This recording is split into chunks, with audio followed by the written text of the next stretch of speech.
നോവലൊടിയൻ ഭാഗം 14. അരുണന്റെ തേർചക്രങ്ങളേറ്റ് കിഴക്കൻ ചക്രവാളം ചുവന്നു തുടുത്തു.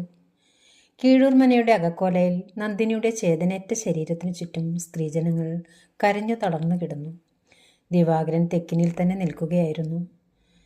ഇരുട്ട് തളം കെട്ടിക്കിടക്കുന്ന തെക്കിനിയിലെ ഇടനാഴിയിൽ അവളുടെ പ്രാണൻ കവർന്നെടുത്തത് ആരായിരുന്നു? നന്ദിനിയെ അസമയത്ത് ഇവിടെ വരാൻ പ്രേരിപ്പിച്ചത് എന്തായിരുന്നു? എല്ലാ ചോദ്യങ്ങൾക്കുള്ള ഉത്തരം നൽകാൻ ജീവനോടെ ആ കുട്ടിയെന്നില്ല. പിന്നെയുള്ള ഒരാൾ അത് ആദിത്യനാണ്. പക്ഷേ അവൻ ഇതുവരെ വേണ്ട. ദിവാകരൻ എന്തൊക്കെയോ ചിന്തിച്ചുകൊണ്ട് തിരികെ നടന്നു. ഇരുട്ടിൽ ആണ്ടുകിടക്കുന്ന ആ ഇടവഴികളിൽ ആരുടെയോ അടക്കിപ്പിടിച്ച നിശ്വാസം കേട്ടുവോ? അല്പം വേഗത കൂട്ടിക്കൊണ്ട് അയാൾ വെളിച്ചത്തിലേക്ക് നടന്നു. തെക്കിനിയിലെ തകിലിട്ട് ബന്ധിച്ച പൂജാമുറിയുടെ തഴുതു തുറന്ന് കിടന്നിരുന്നത് അപ്പോഴും ദിവാകരൻ ശ്രദ്ധിച്ചിരുന്നില്ല. ദിവാകരൻ പോയി നോക്കുമ്പോൾ ദേവകി അറയിൽ തന്നെ ഇരിപ്പാണ്. ദിവാകരനെ കണ്ടതും അവർ കിടക്കയിൽ നിന്നും എഴുന്നേറ്റ് അയാൾക്കരികിലേക്ക് വന്നു. നീ എന്താ ഇവിടെ വന്നിരിക്കുന്നേ? അങ്ങോട്ട് അവർക്കരികിലേക്ക് ചെല്ലൂ ദേവകി. അയാൾ കിടക്കയിൽ ചെന്നിരുന്നു. ദേവകി അയാൾക്കരികിലേക്കിരുന്നു. ഇന്നലെ രാത്രി ഞാൻ കേട്ടതാണ്. ഞാൻ പറഞ്ഞതല്ലേ അങ്ങയോട്, തെക്കിനിയിൽ ഒരു ശബ്ദം കേട്ടുവെന്ന്. ആ പെൺകുട്ടിയുടെ നിലവിളി ശബ്ദം തന്നെയായിരുന്നു അത്. അവർ കൈകൾ മുഖത്തോട് ചേർത്ത് വെച്ചുകൊണ്ട് വിതുമ്പി. ദിവാകരന് അത് കണ്ടു നിൽക്കാനായില്ല. എന്തൊക്കെയോ ഒരു ഭയം അയാളെ കീഴ്പ്പെടുത്തി തുടങ്ങിയിരുന്നു. എന്തൊക്കെയോ പ്രശ്നങ്ങൾ മനയെ ബാധിച്ചു തുടങ്ങിയിരിക്കുന്നു. അച്ഛൻ്റെ അഭാവം എന്ന യാഥാർത്ഥ്യം ദിവാകരനെ ഭയപ്പെടുത്തി. ശവസംസ്കാരം കഴിയുന്നതുവരെയും ദിവാകരൻ ചെറിയ മാമയുടെ അരികിൽ പോയതേയില്ല. അദ്ദേഹത്തെ അവിടെയെങ്ങും കണ്ടതേയില്ല എന്നതാണ് യാഥാർത്ഥ്യം. സംസ്കാരം കഴിഞ്ഞ് ആളുകളെല്ലാം പോയപ്പോഴാണ് ദിവാകരൻ അദ്ദേഹത്തെ തിരക്കിയത്. ഇല്ല, എവിടെയും കാണാനില്ല. ഇല്ലത്തെല്ലായിടത്തും നോക്കിയെങ്കിലും എവിടെയും കാണാനായില്ല. ദേവകിയും ഇല്ലത്തുള്ള മറ്റംഗങ്ങളും അദ്ദേഹത്തെ കണ്ടിട്ടില്ല. എവിടെ പോയി അദ്ദേഹം? വിഷമം മൂലം എവിടെയെങ്കിലും ഒറ്റയ്ക്ക് പോയി ഇരിക്കുന്നുണ്ടാവും പാവം. ദിവാകരൻ അദ്ദേഹത്തിൻ്റെ കാര്യം ആലോചിച്ചപ്പോൾ വീണ്ടും ഉള്ളിൽ കണ്ണിൽ വീണു പൊള്ളി. സന്ധ്യാസമയത്ത് പാതിമയക്കത്തിൽ ചാരുകസേരയിൽ ചാഞ്ഞു കിടന്ന് മയങ്ങുകയായിരുന്ന ദിവാകരൻ സമീപത്ത് ആരോ മുരടനക്കുന്ന ശബ്ദം കേട്ടുകൊണ്ടാണ് ഉണർന്നത്. നോക്കിയപ്പോൾ ചെറിയ മാമയായിരുന്നു. നിലവിളക്കിൻ്റെ കുഞ്ഞു വെളിച്ചത്തിൽ ആ മുഖം വ്യക്തമായി കാണാനായില്ല. അദ്ദേഹത്തിൻ്റെ മനോവിഷമം ഊഹിച്ച ദിവാകരൻ ഒന്നും തന്നെ ചോദിക്കാൻ നിന്നില്ല. എന്താ ദിവാകര, സന്ധ്യാനേരത്തൊരു ഉറക്കം, അതും ഉമ്മറത്തിരുന്നു കൊണ്ട്? വേണ്ടാട്ടോ, മോശമാണത്. ചുമലിൽ കിടന്നിരുന്ന മുണ്ടെടുത്ത് അദ്ദേഹം തിണ്ടിയിലേക്ക് വിരിച്ചു. അദ്ദേഹം അവിടെ കിടക്കാനുള്ള ഒരുക്കമാണെന്ന് തോന്നുന്നു. ദിവാകരൻ അയാളെ തന്നെ കുറച്ചു നേരം നോക്കിക്കൊണ്ടിരുന്നു. ദിവാകരനെ മുഖം കാണിക്കാൻ മടിച്ചിട്ടെന്ന പോലെ അമ്മാവൻ മേൽമുണ്ടെടുത്ത് മുഖത്തേക്കിട്ടുകൊണ്ടാണ് കിടന്നത്. ഒരു പക്ഷേ കരഞ്ഞു കലങ്ങിയ കണ്ണുകൾ മറച്ചു പിടിച്ചതാകാം. നിലവിളക്കിൻ്റെ കരിന്തിരി കത്തിയണിഞ്ഞു പോയി. ദിവാകരൻ അകത്തേക്ക് നോക്കിക്കൊണ്ട് ദേവകിയെ ശബ്ദം താഴ്ത്തി വിളിച്ചു. അവർ വന്ന് വിളക്കെടുത്തുകൊണ്ട് അകത്തേക്ക് പോയി. ഇരുട്ട് അപ്പോഴേക്കും ഭൂമിയെ കെട്ടിവരിഞ്ഞു കഴിഞ്ഞിരുന്നു. ചെറിയ മാമേ, ഞാൻ അകത്തേക്ക് പോട്ടെ, നല്ല ക്ഷീണം. അങ്ങ് അത്താഴം കഴിച്ചിട്ട് കിടന്നാൽ മതി കേട്ടോ. ഭക്ഷണം കഴിക്കാതെ ഇനി വേറെ അസുഖമൊന്നും ഉണ്ടാക്കണ്ട. ദിവാകരൻ കസേരയിൽ നിന്നും എഴുന്നേറ്റ് അകത്തേക്ക് പോയി. ചെറിയ മാമ മറുപടിയൊന്നും പറഞ്ഞില്ല. അയാൾ അവിടെ തന്നെ നീണ്ടു നിവർന്ന് കിടന്നു. ദിവാകരൻ അകത്ത് അറയിൽ ചെന്നപ്പോൾ ദേവകി അവിടെ ഉണ്ടായിരുന്നില്ല. അടുക്കളയിലായിരുന്നിരിക്കണം. ദിവാകരൻ മെല്ലെ കിടക്കയിലേക്ക് ചാഞ്ഞു. കൈകൾ കണ്ണുകൾക്ക് മുകളിൽ വെച്ചുകൊണ്ട് നിവർന്നു കിടന്നു.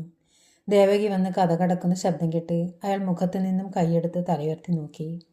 ചെറിയ മാമ കഴിച്ചുവോ ദേവകി? ചെറിയ മാമ വന്നുവോ? അദ്ദേഹത്തെ കണ്ടില്ലല്ലോ. ഏയ്, നീ എന്താ പറയണേ? ലേശം മുമ്പ് ആ വിളക്കെടുത്ത് കൊണ്ടുപോകാൻ തന്നെ വിളിച്ചില്ലേ ഞാൻ?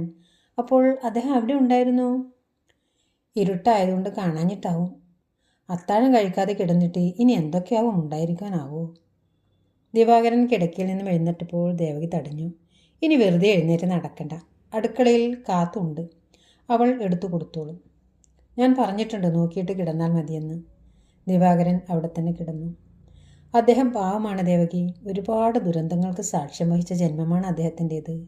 ഭാര്യ അഗ്നിബാധ മൂലം മരണപ്പെട്ടത്, മൂത്ത മകൻ പുഴയിൽ തോണിമറിഞ്ഞ് മരണപ്പെട്ടത്, നമ്മുടെ അച്ഛൻ്റെ മരണം, ഇപ്പോൾ ദാ നന്ദിനിയും.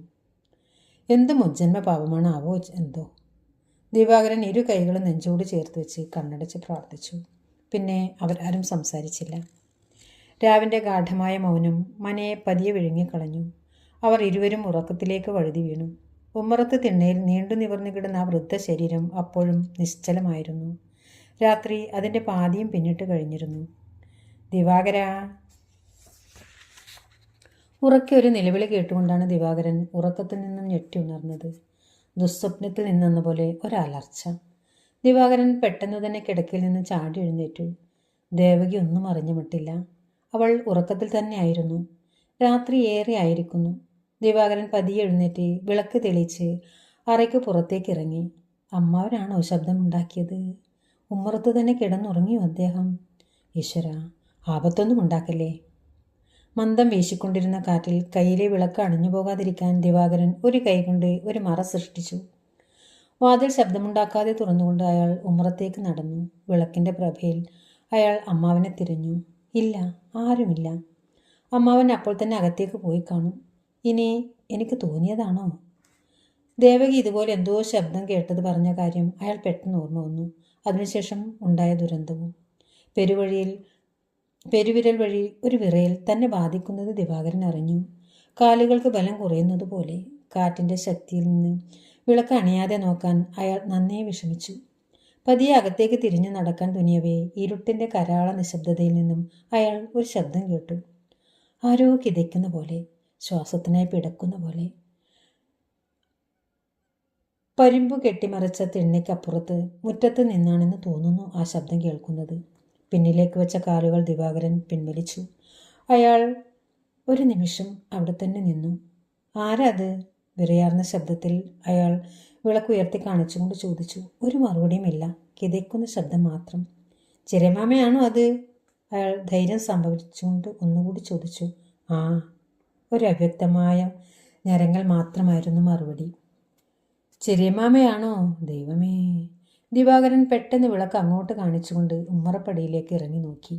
മുറ്റത്ത് ഒരാൾ കാൽമുട്ടുകളിൽ മുഖം പൂഴ്ത്തി കുനിഞ്ഞിരിക്കുന്നു. ആ ശരീരം ശക്തമായി കിതക്കുന്നുണ്ട്. കാറ്റിൽ അസ്ഥിരം നിന്നുകൊണ്ട് മുനിഞ്ഞു കത്തുന്ന വെളിച്ചത്തിൽ ദിവാകരൻ അതാരാണെന്ന് മനസ്സിലായില്ല. വിളക്കും കൊണ്ട് അയാൾ തൊട്ടുപുറകിൽ പോയി നിന്നുകൊണ്ട് ദിവാകരനെ മെല്ലെ വിളിച്ചു. ഹേയ്, ആരാ? ചെറിയമാമയാണോ? മറുപടിയൊന്നും കണ്ടില്ല.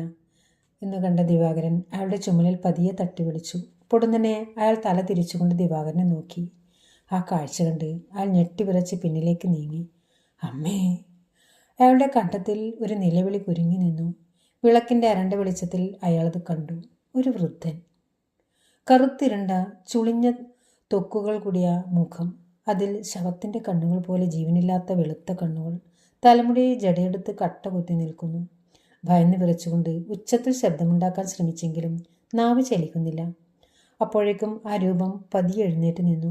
അത് ദിവാകരന് നേരെ തിരിഞ്ഞു നിന്നു. മുഖം നിലത്തിന് അഭിമുഖമായി നോക്കിക്കൊണ്ട് അതവിടെ തന്നെ നിന്നു. ദിവാകരനെ നോക്കുക പോലും ചെയ്യാതെ അത് പതിയെ തിരിഞ്ഞിരുട്ടിലേക്ക് നടന്നു. അവർ ചുമലിൽ പുതച്ചിരുന്ന ആ വെളുത്ത തുണി ദിവാകരൻ കണ്ടു. ചെറിയമാമ ധരിക്കുന്ന മേൽമുണ്ട്. ദിവാകരൻ ശക്തമായി തൊണ്ടയിൽ അമർത്തിപ്പിടിച്ചുകൊണ്ട് നിലവിളിച്ചു. ഒരു ഞരങ്ങലല്ലാതെ മറ്റൊന്നും അയാളിൽ നിന്നും പുറത്തു വന്നില്ല. അയാളുടെ കണ്ണുകൾ നിറഞ്ഞു തുളുമ്പി. ശക്തിയായി വീശിയടിച്ച കാറ്റിൽ കയ്യിലെ വിളക്ക് അണഞ്ഞുപോയി. പൊടുന്നനെ മുഷിഞ്ഞ ഗന്ധത്തോടെ ഒരു വിഴുപ്പു തുണി അയാൾക്ക് മീതെ വന്നു വീണു. അത് അയാളെ വരിഞ്ഞു മുറുക്കി. ഒന്ന് നിലവിളിക്കാൻ പോലും കെൽപ്പില്ലാതെ അയാൾ തറയിലേക്ക് വീണു.